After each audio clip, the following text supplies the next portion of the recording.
Hey, what's up, guys? It's episode 21 of the StyleBeasting podcast with me, Delton Wall. I'm in a better mood because today's my 1 year anniversary of doing this. Well, last week it was, but it's been a year I've been doing this podcasting thing, and I can't believe it's been a year. That shit's been like mad fast. But I guess today it's a well, not a big celebration, but no, I guess it is kind of like a celebration because I didn't think I was gonna be able to be doing this continuously and for like a whole year.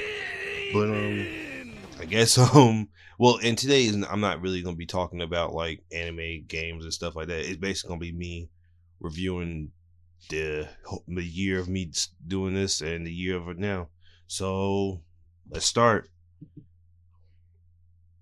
So I actually, So I guess I started this. I want to say around no, yeah, it was like around November, this time last year, because I was still working at Strawbridge, and I and I was asking Jaquan to help me with the fucking fixing the audio and shit, and he helped me a lot. Him and Daquan helped me a lot on the early episodes. So probably episodes 1 through 8.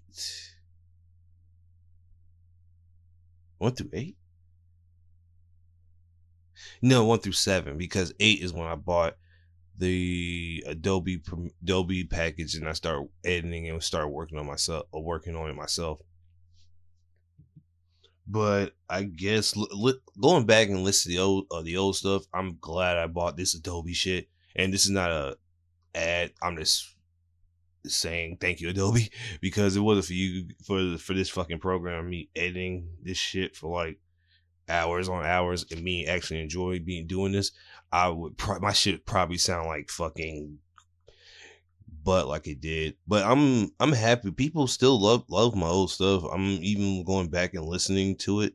Listening and going back and viewing like the plays on it. Some of my early stuff got a lot of plays.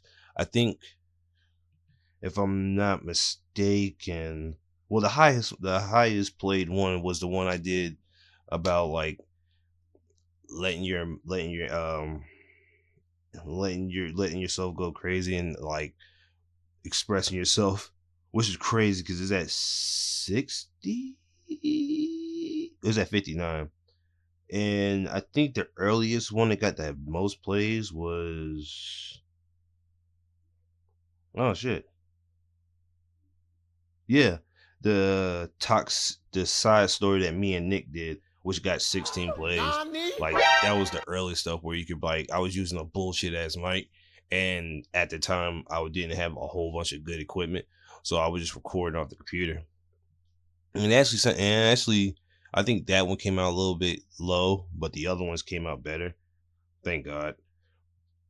And ever since I started like going back and going back to designing, which is funny enough as is, I didn't think that I was able to be able to use my college, what I learned in college throughout my work, but because of it, I'm able to use my Photoshop skills again and my Illustrator skills. And a bunch of people have been asking me to help them with covers and do logos and stuff, which honestly makes me really happy because at one point I thought I was going to be garbage at designing, because like looking at my peers at the time, like Tyrell, freaking Zeta, Joe Fallon, and like a bunch of other people I went to class with, like in my graduating class, or the year I graduated, those people and the people after me, I saw their design work and I was like, damn, this shit looks really good. And well, I mean, I guess everybody compares to work to other people's because we're in the same field, graphic design. But like seeing it and seeing their stuff and seeing mine, I was like, damn. But I guess at that time, I really didn't know my style of like work. I was still young at the time, and I still didn't fully know myself or me in general. But I still love designing, and they actually followed me to doing this. And a bunch of other people say they like my covers for my podcast, which is a good thing too, because I ain't expect people to actually like my shit. Because I honestly, I Photoshop basically, well, not basically all of it. Some of it I find off Google. I edit some of the pictures so it doesn't look I'm stealing.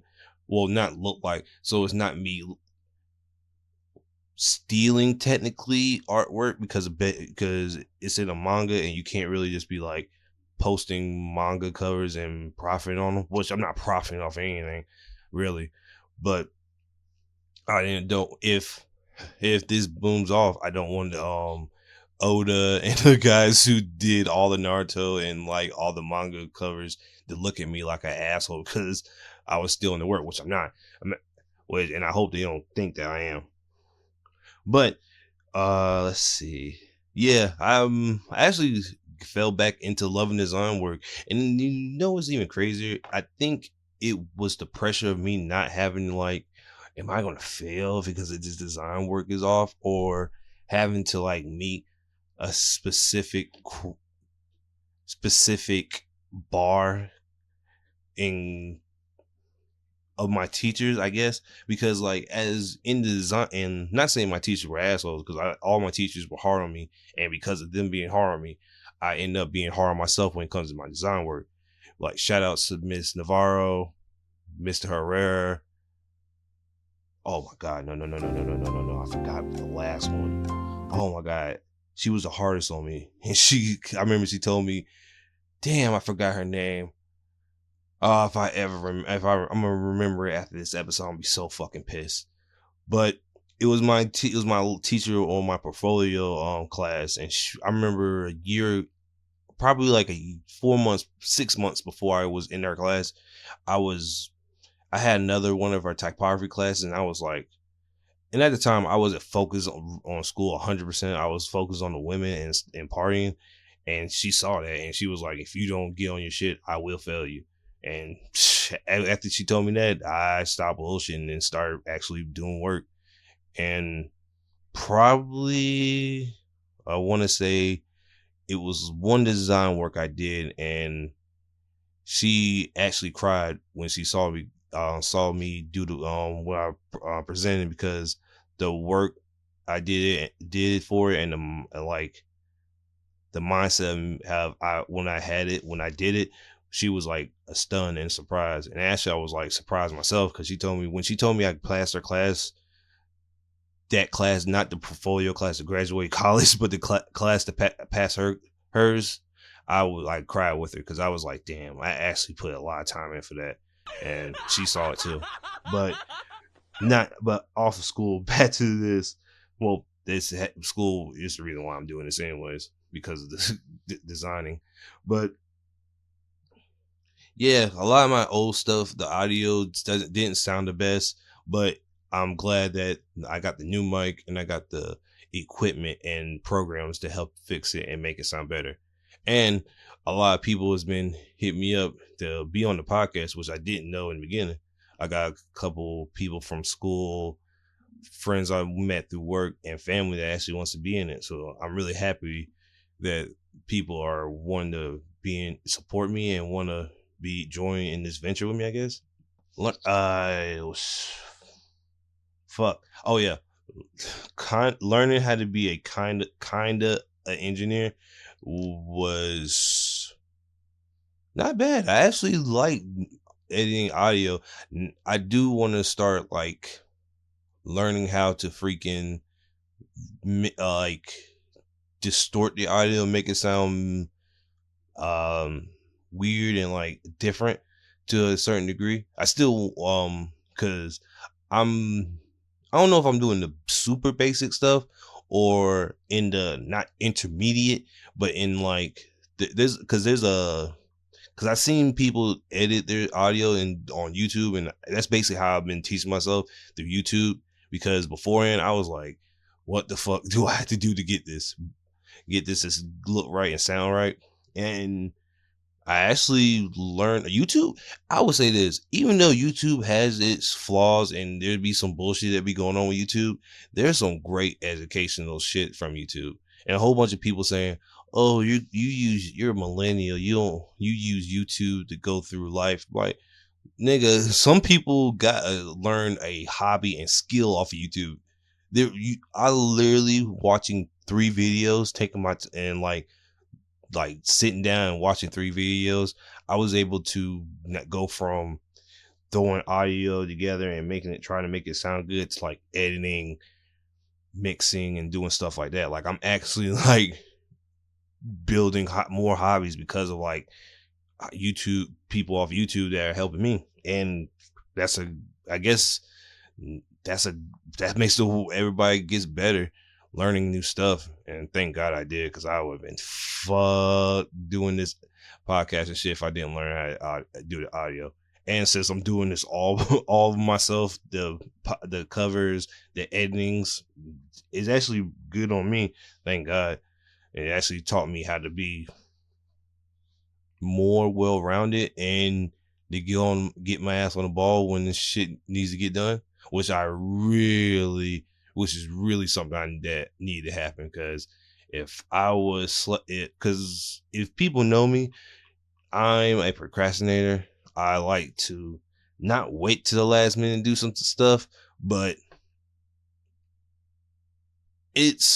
I kind of drag ass on some stuff, and that's because of my laziness.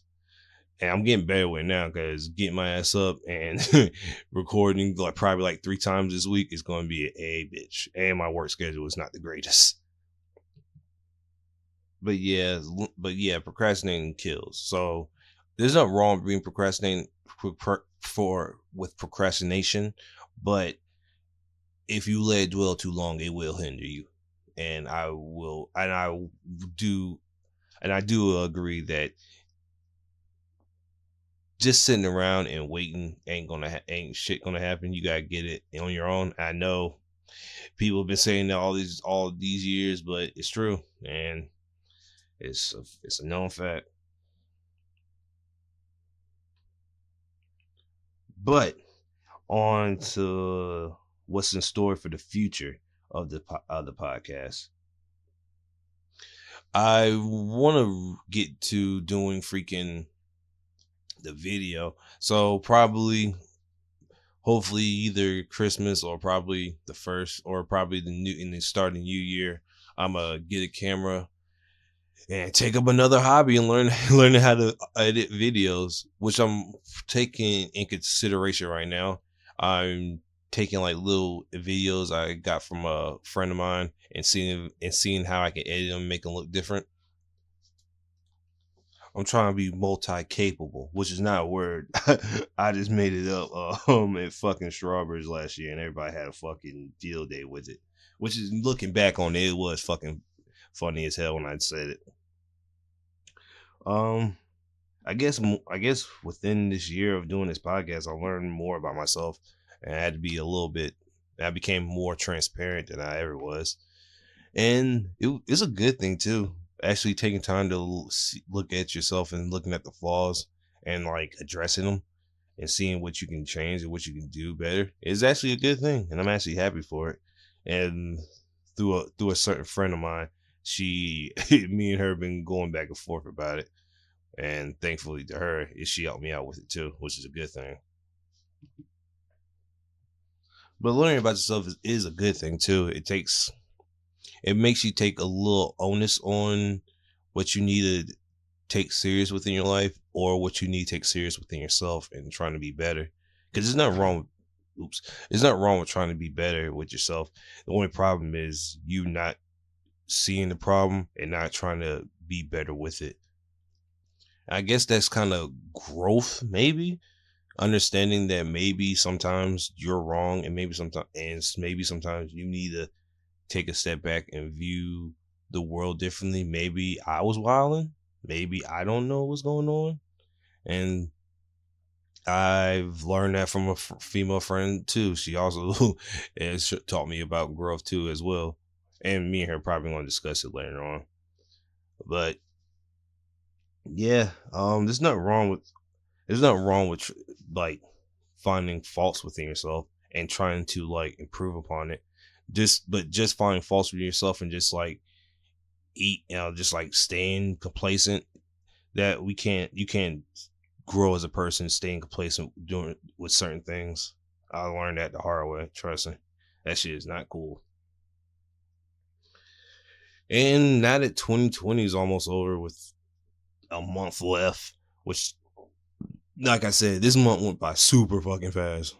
Well, I guess it did and it didn't, because half of the month we were like, well, we're still going through a pandemic, but halfway through the fucking like year, we were just fucking, we were just going through a pandemic. Niggas was just dying from the COVID. People were losing jobs. People were like losing their homes. People still at this day still don't know what they're gonna do about their house because they can't pay their bills, because some people still don't have a job, or people just homeless now because of that shit. And me and Nick almost got homeless, but I'm not going to dwell on me and Nick's COVID thing, because I already talked about it enough. We already know what happened. We already know what happened, or what did or what did not get done. But yeah, hopefully in 2022, apparently we're supposed to get like everything's supposed to be a little bit more better, which I don't. It's going to be probably 2023 when everything goes back to normal, and I'm using like quotations, like mad big quotations, because we don't know what normal will be. Is it going to be like, because nobody's wearing a mask now, so I don't know where people saying, oh, we're just going to do people restrict. Now, if you do restrictions on states saying you literally can't enter a bit like Georgia and Florida, like you can't literally enter a building at all until you put the fucking, until you get a mask on your face. Which I'm glad Georgia did that shit. That's the one thing I was happy about. I went to a place where niggas was like, no, no, no, no, no, put that mask on, nigga. You ain't about to get us sick because you're ignorance. And I wish Carthage was like that. Jesus Christ. I still hear idiots to this day saying, I don't believe, man. I haven't got sick yet. Well, when you get sick, let me laugh at your ass, because I'll be right there laughing at you in the hospital. Idiots.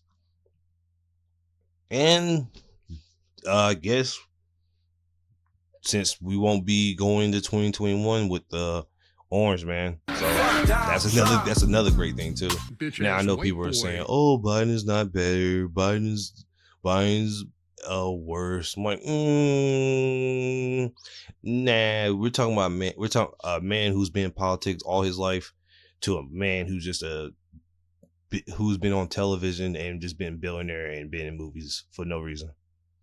I think I'm gonna take the guy who knows how to do his job, because I heard people saying, "Oh, he's just like the normal. He's just a normal guy like us, nigga." He was given $1 million as a child, as a kid, and I don't know one person that was a guy just like me who was just like his parents just gave him $1 million. Fuck out of here. Let's see. Oh, I'm going to be putting my podcast on more platforms. The reason why I haven't put it on like Apple or like Spotify or like other shits, because I really haven't found a way to do that yet, and I'm trying to figure out if I can keep if I had to change my freaking cover arts, because I did read something about cover arts the cover of the art has to be blah blah blah blah or some shit like that. So hopefully I'm not gonna get in trouble with posting my shit, or like I said, freaking uh damn, I don't want Oda or any other manga artists or authors or IPs coming after me because I use their work and edit it. Hopefully not, because I not remember, because I think YouTube's going through that now. People, the fair use policy, people are, they don't know what fair use. Some corporations don't know what fair use is, and just go after people who have a 4-second music clip in their thing, which I have 30 seconds in my shits, and my ending of my songs be like, on my podcast be like a minute of the fucking song. So that shit's already gonna be fucking crazy. But hopefully that doesn't happen. Hopefully I don't get DCMA'd at all. Hopefully. But that won't stop me from doing the episode. I'll just have to change again to the format. But other than that, nothing will change drastically, hopefully. But that's that. Hopefully that doesn't happen at all. And I want to say thank you guys for listening, and for the people who have been like giving me pointers and actually like asking for more content and been like supporting me through this. I really do appreciate you guys. I don't really speak my mind like that, or talk at all. Well, talk at all really. The podcast was was the only reason I talk this much. If I do talk to people, it's only for like anime and like little conversations here and there. I'm not really like, I'm a small talk guy, but at the same time I keep to myself. I really don't be like doing too much. So I thank you guys for listening to my stuff and liking my covers. I got a couple of people who say they actually do like it and actually still want me to keep going. And people who don't even know the references of the anime I do, but they still like it. So that brings a warmth to my heart, I think. But this is gonna be a short episode. I just want to say thank you guys and celebrate the year of me doing this podcast. I'm rich and I'm free at the same time. Coming where I'm from, there's a Grammy for the trouble you can. I'm rich and I'm free at the same time. Coming where I'm from, there's a Grammy for. I'm rich and I'm free at the same time. Coming where I'm from, there's a Grammy for the trouble you can have me. I'm on beaches in Miami on the water, getting sandy. Yeah, I'm with a John Label. I'm rich and I'm free at the same time. Coming where I'm from, there's a Grammy for the trouble you can have me. I'm on beaches in Miami on the water, getting sandy. Yeah, I'm with a John Label. My other bitch a Cammy. Just about some millions on these niggas, understand me. Bitches selling tears when they see me like I'm Sammy. I was down for years, but a nigga had to manage. I just kept it serious when the mother niggas panic. God damn it, now I'm in the Maybach, roof panoramic. Planet, sipping on syrup while the screw tape jamming. Feast planet, sipping on syrup while the screw tape jamming. Feast planet, sipping on syrup while the screw tape jamming.